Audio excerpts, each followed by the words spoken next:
In this video, I will guide you on how to buy a SHEIN gift card on the SHEIN app. First, launch open the SHEIN application on your device. Make sure to log into your account. Now tap on the Me icon at the bottom right corner of your screen. Here you should be able to find the gift card option. Go ahead and tap on that.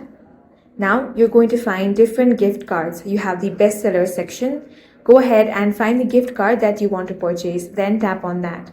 Now select the design from here. Once you have selected your preferred design, select the value of the gift card, which is the amount.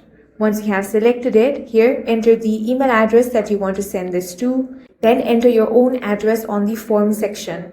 Now if you want to add a message, you can do that over here. Once that is done, select this box that says, by placing this order, you agree to the terms and conditions. Now tap on checkout.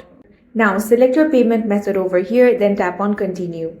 After that, choose your preferred payment method, enter the payment details and tap on place order to complete your purchase.